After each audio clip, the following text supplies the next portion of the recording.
As a speech and language therapist, one of my top go-to questions that I often hear from parents and carers is, how can I encourage my toddler to talk more? I heard them using a particular word once or twice before, but now whenever I ask them to have a go at saying it again, they flatly refuse. So, what can we do about this? How can we help our toddlers to become more confident in having a go at new words and speaking more? Well, in this video, I want to share with you a few of the kind of key principles that I bear in mind in helping a toddler to use more words and start talking a little bit more. So stay tuned and we'll give you some fresh ideas.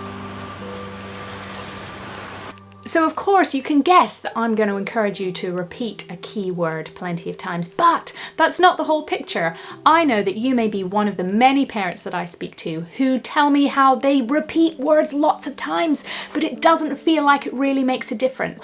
Often I encourage parents to shift their focus away from getting their toddler to have a go at the word and instead think about how we as adults can fit in as many kind of natural opportunities to model that key word to your child so that they hear it hundreds of times. Share that word with other people. Then tell other people. Tell Uncle Albert and Mandy, the key person at nursery. Tell these people, you know, penguins are something that our toddler is really interested in at the moment, and so we are using the word penguin whenever we have the opportunity to.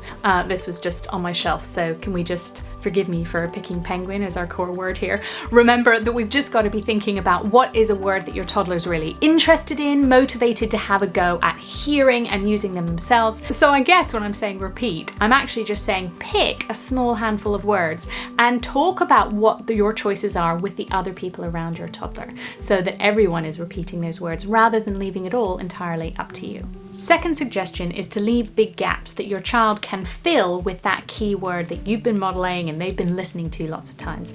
I prefer the idea of filling a gap rather than asking your child to name the thing or asking them to copy you, because it feels a little bit less full of pressure. Because if you just pause, your child will spontaneously have a go at the word if they're feeling confident to have a go, and if not, no problem, you can just fill in the gap instead.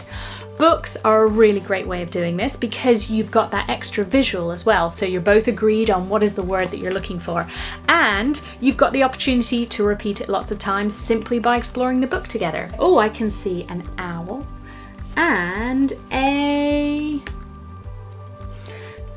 penguin. Yes, a penguin. So depending on whether they've had a go or not, they might just have said pe. We could say, yes, that's right. I love how you had a go, penguin. So we want to encourage any attempt at it. If they get it wrong or not quite clear enough, that's absolutely fine. We're aiming for them to feel happy to have a go. Finally, I would encourage you to have a go at playing around with using really big gestures when you're modeling and playing around with some keywords. I know that you're probably naturally using lots of gesture within your talk, but there's something about being really intentional and making those gestures really big that helps mark that keyword as one that's useful and interesting for your child, and is also something that they can really have a go at copying. So whether it's hungry or tree or jump, whatever your big gesture is that goes with the key word that you're practicing together, really feel free to play around with that and make big body movements.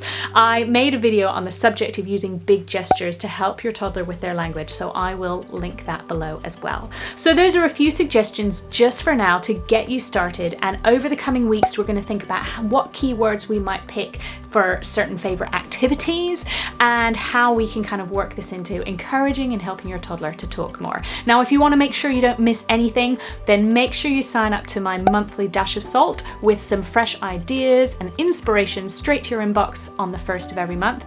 And remember that all of these things that you are doing with your little one, every tiny step is a step in the right direction, and you are doing fantastically. So keep going, and I will see you back here next week.